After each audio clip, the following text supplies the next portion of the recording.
Hola chicos y chicas, hoy vamos a empezar a leer el libro El vuelo del dragón, escrito por Mario Méndez.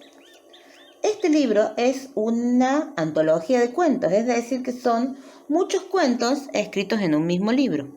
Y todos esos cuentos hablan del mismo personaje, Orf, el dragón. Yo voy a empezar hoy a leer la introducción del capítulo primero y después les voy a hacer algunas preguntitas que ustedes me van a responder en los comentarios de abajo. Espero que, a pesar de que no nos veamos, podamos estar comunicados por este medio. El vuelo del dragón, escrito por Mario Méndez, ilustraciones de Lucas Nine. Introducción. Hace muchísimos años, la tierra estaba poblada de aldeas, de campesinos y artesanos, y de fuertes castillos donde los príncipes, duques y condes se codeaban día a día con magos, brujos y alquimistas. En esos tiempos, las altas montañas y los espesos bosques estaban habitados por seres que hoy casi no aparecen entre nosotros. Hablo de duendes, enanos y elfos, y también de basiliscos, unicornios y dragones. Esta historia empieza en una oscura cueva repleta de joyas. Es la historia de uno de estos seres, un enorme y poderoso dragón. Es la historia de Orf, el dragón de la montaña blanca. La fabulosa historia de su largo vuelo de ida y vuelta. Capítulo 1. El dragón, la doncella y el caballero. El enorme monstruo, impresionante dragón, abrió uno de sus ojos e inspeccionó la oscura cueva. Aquí y allá brillaban las joyas y las antiguas monedas, valiosísimas del tesoro que la fantástica bestia custodiaba.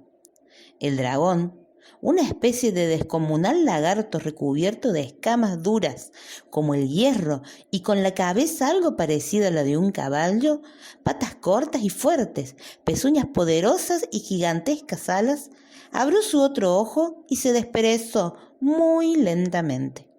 Había dormido cerca de 100 años, enroscado sobre el tesoro, y le dolían todos los huesos.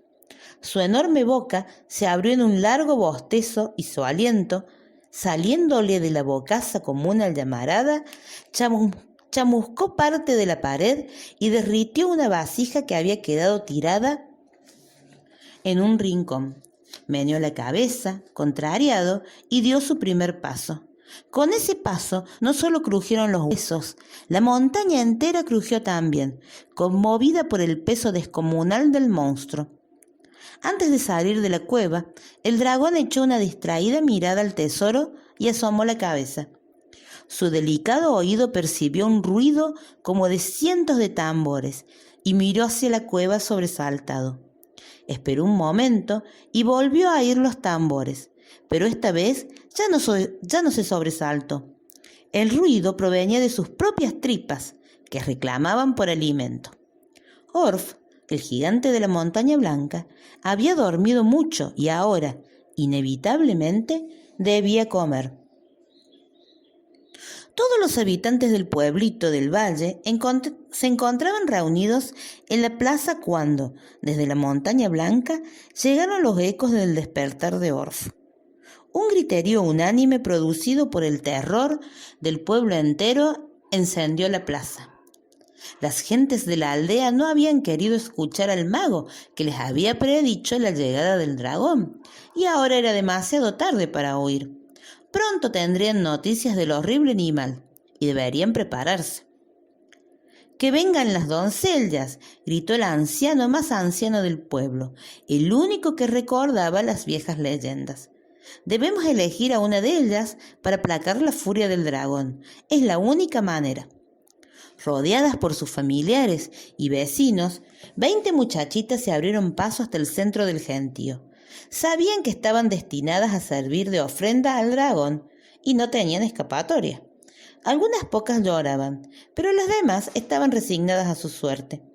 El anciano más anciano del pueblo repartió unas maderitas entre las muchachas y pidió silencio.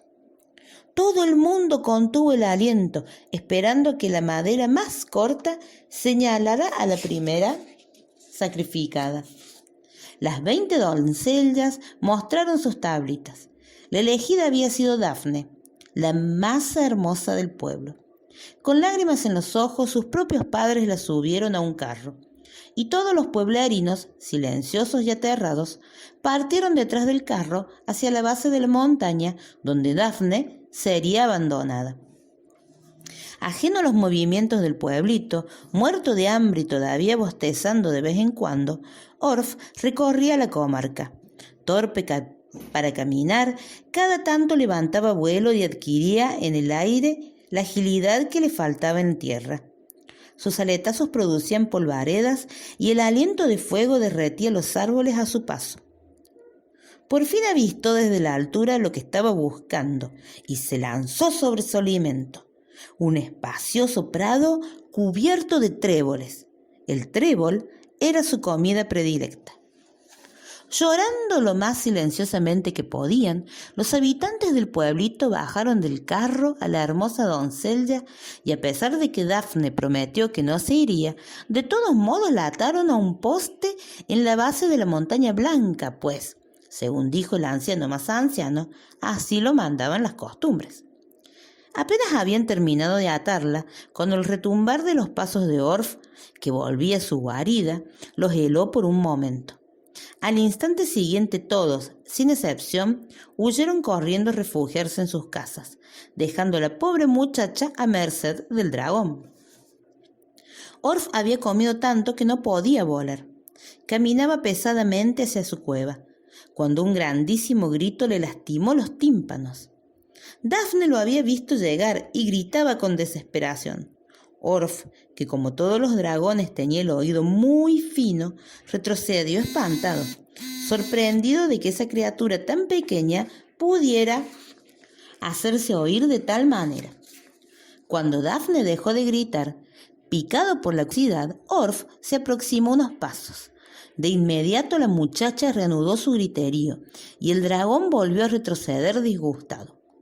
Al rato, cuando cesaron los alaridos, Orff se acercó de puntillas inútilmente. Al verlo, la muchacha abrió la boca para repetir una vez más sus agudos chillidos. Orff retrocedió. Las hectáreas de tréboles le pesaban en la panza, y si quería irse a dormir lo más pronto posible, tenía que ponerle remedio al problema. Se asomó por detrás de una piedra y en cuanto vio que la joven abría la boca, él mismo abrió su bocaza humeante y Dafne, demasiado asustada hasta para seguir gritando, cerró la suya de inmediato. Conteniendo la respiración para no incendiarla, Orff acercó la enorme cabezota a la muchacha, la miró de arriba abajo y retrocedió unos pasos para volver a tomar aire. Ni Dafne ni Orff entendían nada de lo que estaba pasando. La muchacha no comprendía por qué el enorme dragón no se la comía de una buena vez, y además pensaba, esperanzada, que con esa carota de vaca, el aliento tréboles y el galante gesto de retirarse para no quemarla, parecía que lo que menos deseaba era devorarla. El dragón, que era demasiado joven y nunca en su vida había visto a una mujer, ni a un hombre, no entendía que hacía una criatura chillona y delicada en la puerta de su casa, atado a un poste y con cara de miedo. En esas cavilaciones estaban ambos cuando el sonar agudísimo y desafinado de una trompeta los sobresaltó. Un caballero de armadura montado en un gordo caballo manchado era quien tocaba esa trompeta. Orff lo miró detenidamente, frunciendo las cejas peludas. Ese ruido era todavía más molesto que los gritos de la muchacha. El caballero armado guardó la trompeta y se calzó bajo la axila una larga lanza. Picó las espuelas y se lanzó todo galope contra el dragón, dando unos gritos que al rebotar contra la visera de su armadura no se podían entender.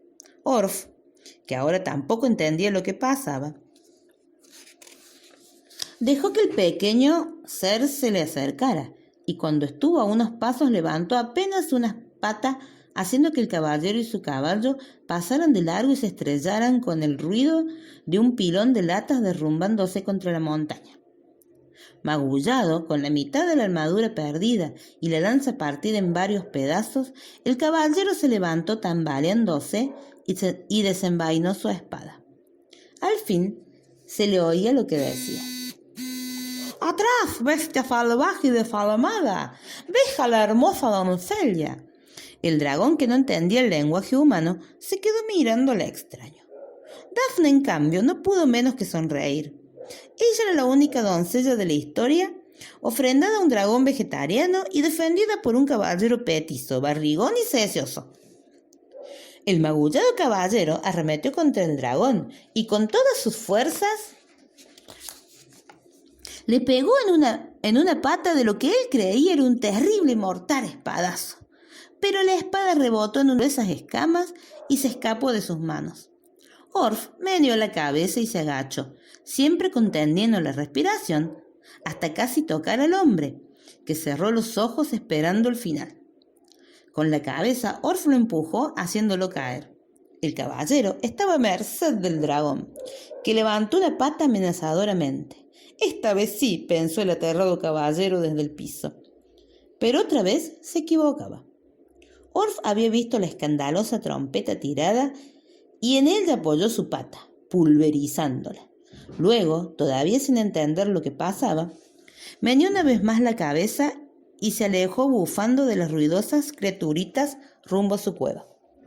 El caballero desató las ataduras de Dafne, la ayudó a montar en la grupa de su percherón y la llevó de regreso a su pueblo, donde ambos fueron recibidos como héroes y festejados con una ruidosa fiesta. Despertado a la mitad de la noche por el festejo, Orf se apresuró a sellar la cueva con una gran piedra. Ni siquiera sabía quién era el dueño del tesoro, y la verdad era que le importaba un comino. Y se marchó volando, buscando un lugar donde los vecinos no fueran tan escandalosos.